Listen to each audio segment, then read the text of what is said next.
John Batman. Claim to fame, settler founder of Batmania and Melbourne captured Matthew Brady. In 1821, John and his younger brother Henry journeyed to Van Diemen's Land to settle on land in the northeast, near Ben Lomond. His goal was to become a grazier. Batman participated in the many killings of Tasmanian Aboriginal people while in Tasmania. Many such killings are well documented in the Tasmanian State Archives and Victorian State Library records. In early 1826, Batman captured the bushranger Matthew Brady, resulting in an additional grant of land by the government. Brady had been wounded in the leg in a conflict with the authorities, but got away safely.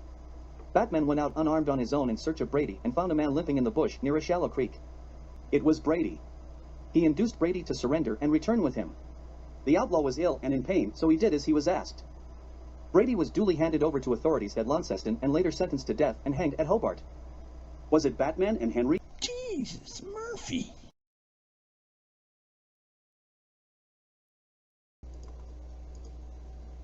Nevin Trifford and wife Bossy. Claim to fame, fish shops, fishing fleet. Nevin Trifford and wife Bossy ran the largest fishing fleet in Hobart Harbour, supplying all the butcher shops in Tasmania with fresh seafood. No matter what the season, there was always something they could pull from the sea. Potatoes have thrived in Tasmanian soil since they were first planted from seed at Risdon Cove by Lieutenant Bowen in 1803, and in 1826 the Van Diemen's Land Company sent the first shipload of potatoes from the northwest to Sydney. That offered Nevin and Bossy the opportunity to open Trifford's fish and chip outlets all over Tasmania. Their pressed black swan served Peking style was a fall favorite, but they could take the black swans by the boatload. In later years, several of their boats sunk and many of their fish and chip shops went up in flames. Sabotage was suspected. Jesus, Murphy.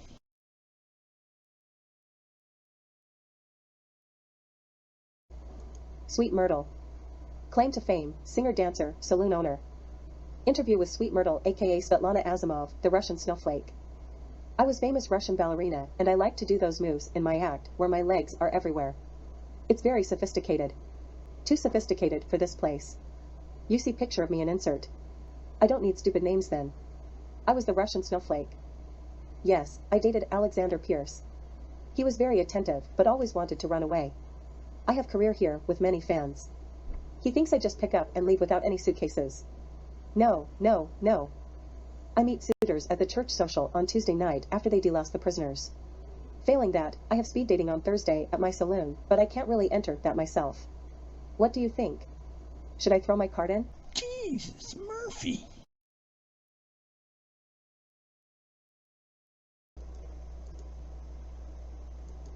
Ava Glenelg. Claim to fame, female convict, settler, entrepreneur.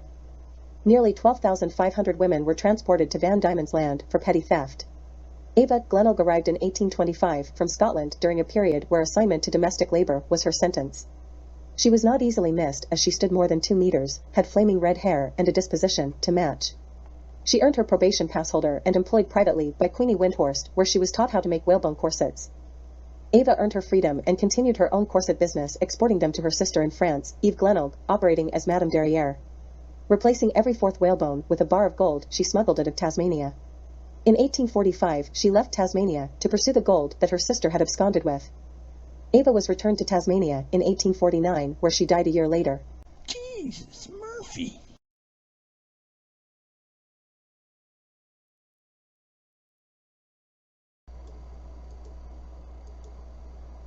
James, William, and Thomas Salmon. Claim to fame, first to arrive and thrive. The Adamant was the first migrant, or non-convict ship to reach Van Diemen's Land. The ship was sold to new owners in 1810 and the name changed. In 1816, she carried the first free settlers to Hobart in Van Diemen's Land. From there she sailed to engage in whaling and was last reported at Timor in 1818. Settlers James, William, and Thomas Salmon arrived with their families to Van Diemen's Land in 1816 on the Adamant. Thomas Salmon was a merchant and landowner, born in Gloucestershire, England, and first visited Hobart Town in 1812 selling wine.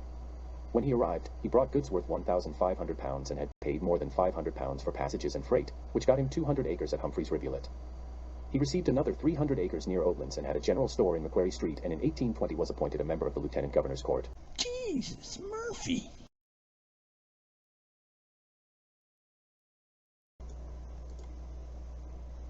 Ronald MacDonald and wife Hetty. Claim to fame, settler, pastoralist. Sheep farmers were among the first free settlers, arriving from Britain in the 1820s. Ronald and his wife Hetty were on one of the first boats from England, looking for a better life, and became the most prominent pastoralists. Initial land grants had to supplement it as the flocks grew. Long-wooled sheep and Bengal-type sheep were brought to Tasmania for consumption. Small flocks were kept from 1803, but Captain John MacArthur imported merino sheep from Spain and became a leader in the wool industry. MacArthur was the man who opposed William Bligh in the Rum Rebellion, and whose daughter Elizabeth was engaged to John Oxley. Ronald followed the trend, and by 1828 there were nearly 700,000 sheep in Tasmania, of which nearly a third were owned by Ronald and his wife.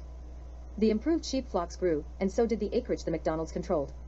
You can't own that many sheep without the land to graze them. Jesus, Murphy.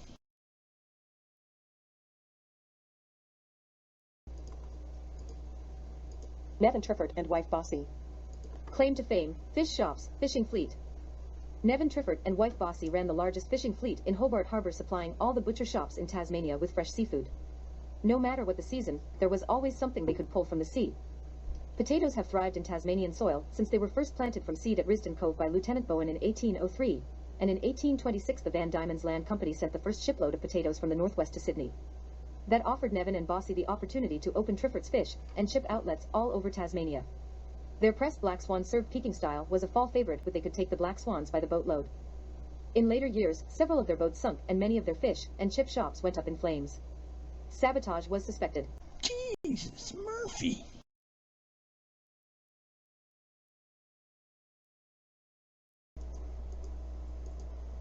Thomas Massey. Claim to fame, first free settler. Thomas Massey was a police constable and settler.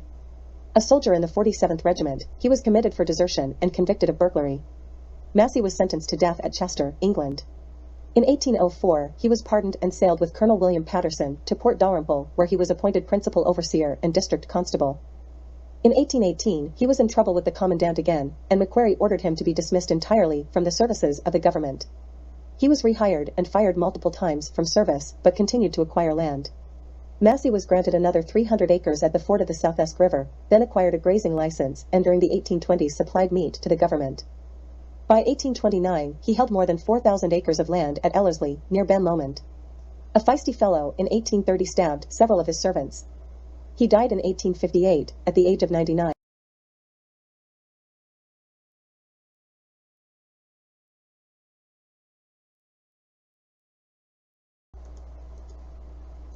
Renee Tete de Poisson. Claim to fame, first hair salon in Hobart, Tasmanian top twirl. Orphaned at a young age, Renee liked to stow away on ships. He began his epic journey in France just before the 1800s. After journeying throughout Europe, he found himself in England and accidentally stowed away on a transport ship for Port Dalrymple. Upon arrival in Tasmania, Renee worked for several years as a manservant for the commandant of the prison. He began cutting hair for the commandant and most of his staff. Saving his tips, he was able to open his own shop in Hobart. Renee created a hairstyle he called the Tasmanian top twirl, and it became all the rage in Tasmanian society. One day, one of his customers, one Rocky Whalen, was not happy with his haircut. He shot Renee and killed him and did not leave a tip. By the of his death, Renee shops in Hobart, Launceston, and Batmania. Jesus, Murphy.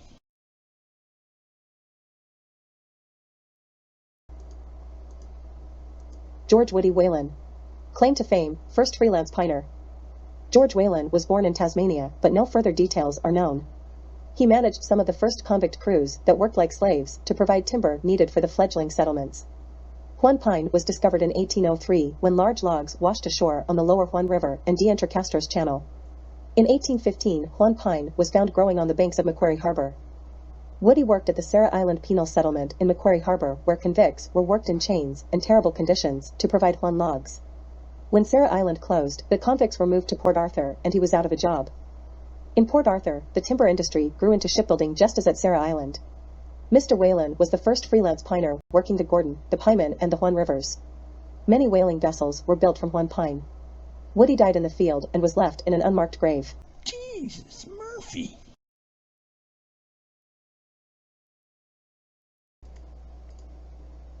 James Fenton. Claim to fame, first to buy Crown land west of the Mersey River. James Fenton was an Irish-born Tasmanian settler, farmer, and writer. He was born in 1820 in Dunlavan, Ireland, and emigrated with his family in 1833. While making the crossing to Hobart Town, Van Diemen's Land, James' father passed away, leaving the family to adapt. As a young man of just 18, he pioneered the River Forth area. He was the first to clear heavy forest for farming and became the first European settler in the interior of Tasmania and opened up the area for the independent bush farmers that came later. James Fenton was the first to buy Crown land west of the Mersey River, selecting 100 acres at the Forth River. In his life he visited the Yarra River during the Victoria Gold Rush, where he recognized a market for lumber and undertook lumbering activities on the River Forth. In 1879 he retired from farming. Later in life he published a history of Tasmania in 1884, and in 1891 Bush Life in Tasmania 50 years ago. Jesus, Murphy.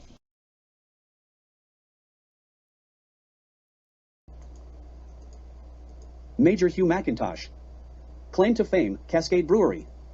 Cascade Brewery was established in 1824 in Hobart, making it the oldest continually operated brewery in Australia. The Cascade estate was a sawmill run by McIntosh and de Graves sawmills. The brewery was founded beside the Hobart rivulet in 1832 by Major Hugh McIntosh and his nephews Henry and Charles de Graves. McIntosh was a retired East India Company officer who emigrated from England on his ship Hope in 1824 with his brother-in-law Peter de Graves. Peter was an undischarged bankrupt, convict, and thief. It was thought that Peter de Graves was the founder, but he was in Hobart prison serving a 5-year sentence. De Graves was arrested, so McIntosh dissolved the partnership, paid the outstanding debts, and took over the running with his 2 nephews. After McIntosh's death in 1834, his half-share passed to his son in Madras, India. De Graves offered to buy William's share but never paid him. Peter de Graves falsified the history of the brewery after McIntosh's death in 1834.